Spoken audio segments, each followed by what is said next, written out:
nzambi yetu tata mwana velela beto bana bakutokulombela bakafulu watusikirikisa.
Tusamba. Entsamu za mfumu wetu Yesu Kristo, yizula kwa nzambi wa siditu, yiungwani ya mwanda velela, bika kalanga yetu tuka wau kwa elehu, se mwanda velela. Amen.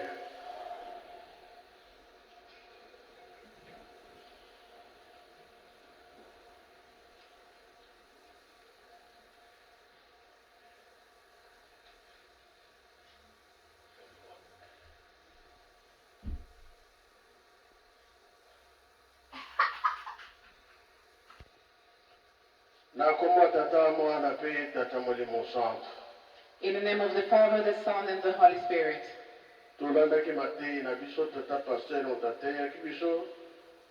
We follow the preaching, the pastor, the one who preached today. He started off in Psalms.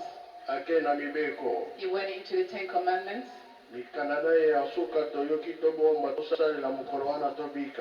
And the last books that he read, we heard, let's put into our hearts and put in application so that we can be saved. I'm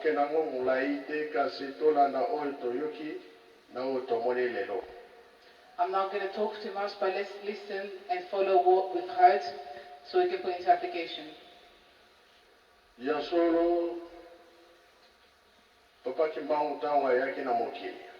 When Papa Kimbangu came into the world, many people believed it. The Protestant told him, you do not have money. How are you going to build a church without money? And he said, my money is the people around.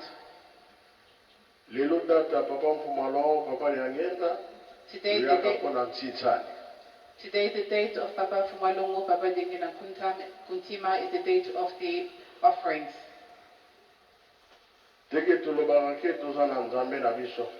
Like we said, we have our God.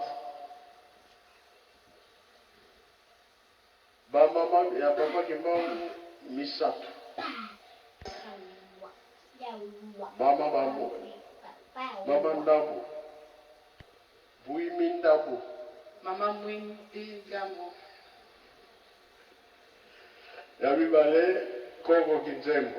The second, Coco Kinzembo. The third, Mama Louise. Mama Louise is the one who gave birth to Papa Kimbangu.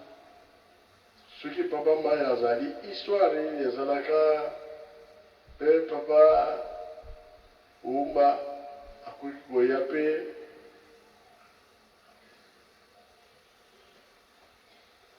to expliquer papa baye balikambo oyo d'école préférée azali aya pesa explication. We are asking a pastor to come and give more explanation to the story. for our guests.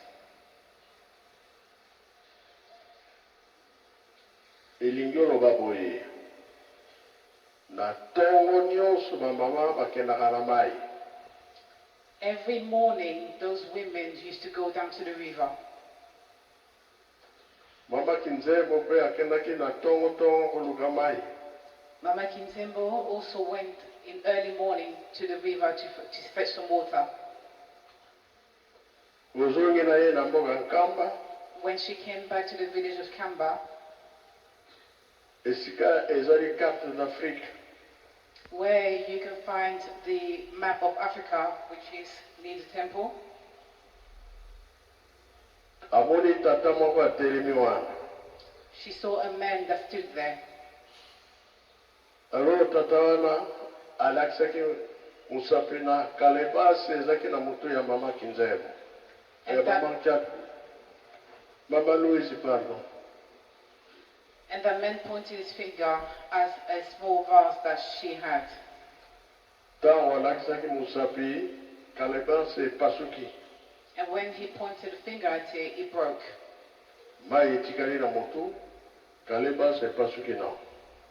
And then the water that was inside, the water stayed inside the vase that she was holding her head broke, but the water stood still up in the air. Kalebasi pasuki be mai pasukaki te etikali na mutu. So the vase broke, but the water stayed still up in the air. Sikoyo alakisi musapi ya mibale. And then he pointed the second finger. Oyo pasukaki izonge na mutu ebombi susu mai.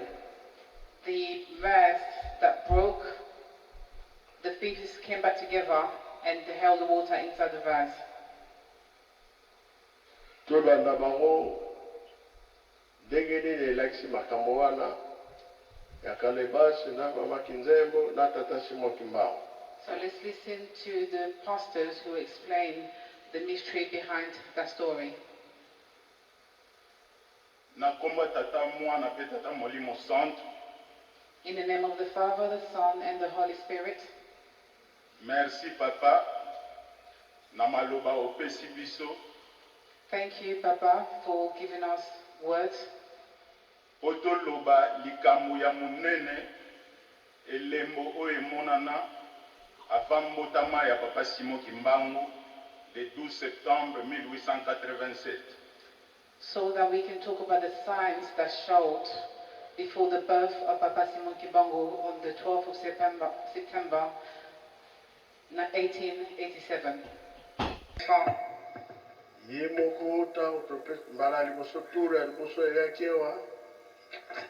The first time that he came,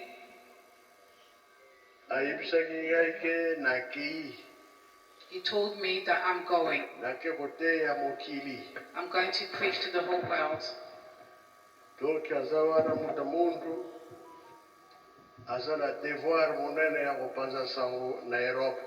And as he stands there, he has a very big job to spread the word.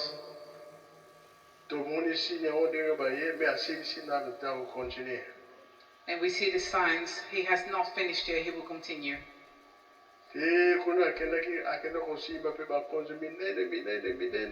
And where he went to get in touch with leaders on very high level.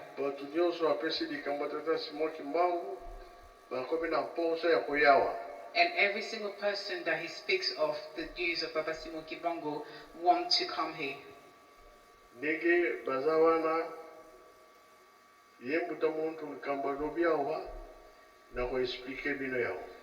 And as he's there, the things that he says when he came here, I'm going to explain it to you.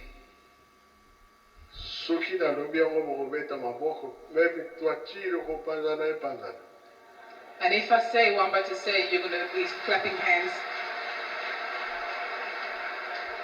And the ceilings may even break down. The sign that he has done. This is what he did. This is the sign that he did. Did you see it or did you not see it? And they said they saw it. How does he know all that? Elakisi nanga moko na yebi tozana no boye.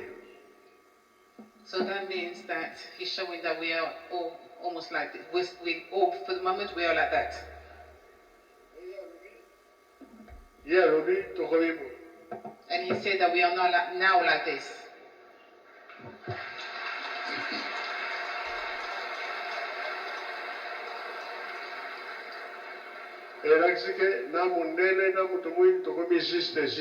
So that means that black people and white people are equal.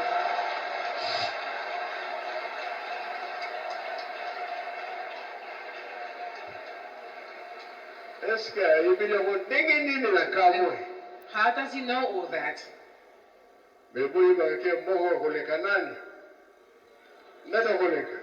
So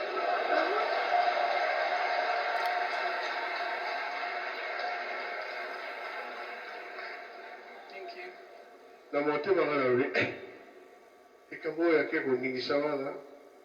What he has just gone to shape is very big. But us black people, we do not know. What Papa Kimbangu had said in 1921. Gauche na droite. Ezaki na gauche komi wapi? Ezaki na droite komi wapi? Right and left. What was on the right hand side will be on the left hand side, and what was on the left hand side will go on the right hand side.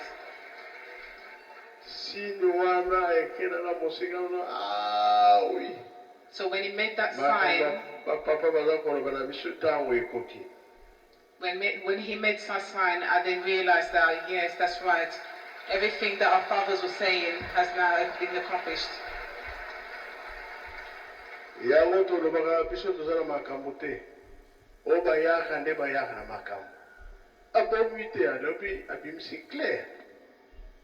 So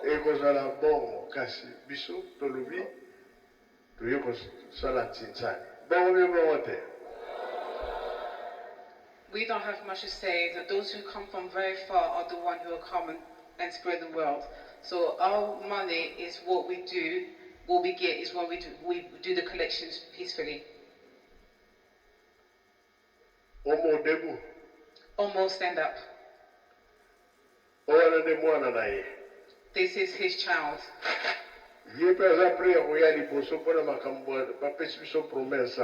And when he also told us the first time he came that he promised us many things, and that's what he's come to do. Have you not seen him? Do you see him or do you not see him? And everybody say, we see you. Merci. Okay. Thank you. You can sit down.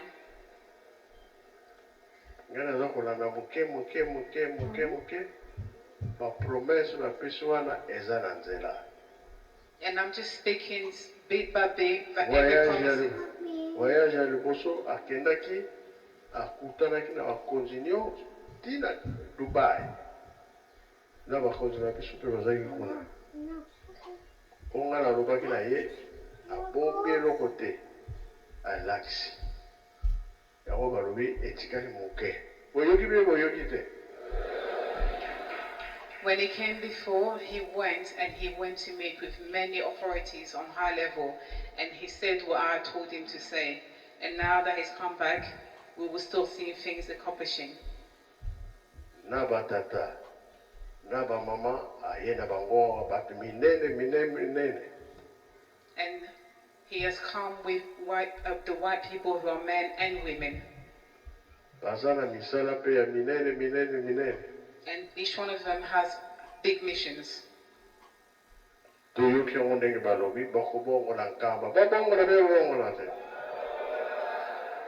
we have heard,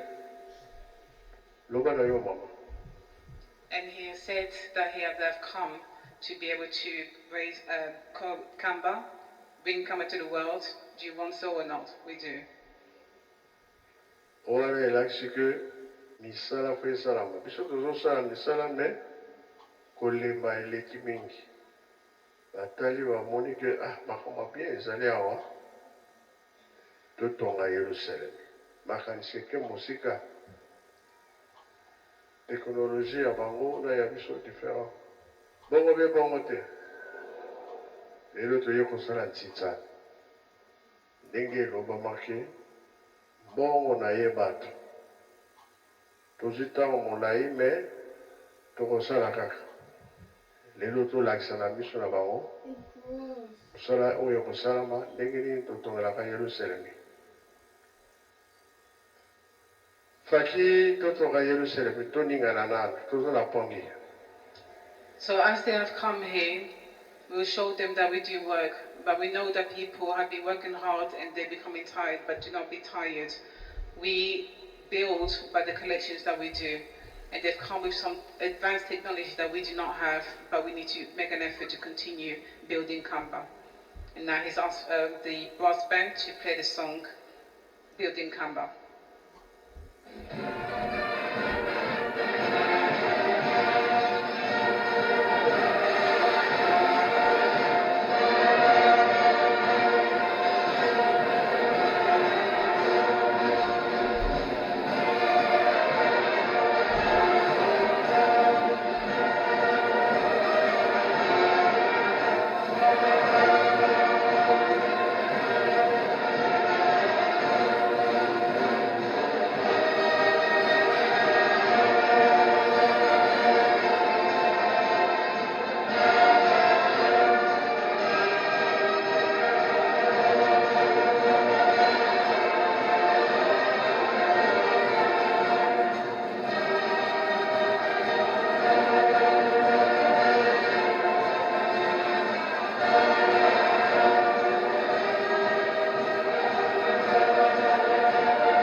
mboka ya bilaka wapi yango ah Where is the country bango balobi tokomi sisters of prophecy? eza bongo They say that we are kasi not moko equal. koleka keke then wana koleka So now who's going to be ahead of? So now who's going to be ahead of the other? And they said us. soki tolandi makambo ya papa batikelaki biso bolingo mibeko misala tokoleka te tokoleka te So if we follow, tosilisi na kombo ya tata mwana mpe tata molimo santo amen. our fathers had said to us, love, commandments, and labor. And this is what we need to keep in mind. Bika dokubikeno moroko twatonda lusiku musu ya lusia musu tutambuli kwa tata nzambi musola kwa se mwana tata mwana venela Mungu kumbwa se ye mwana ye tata mwana venela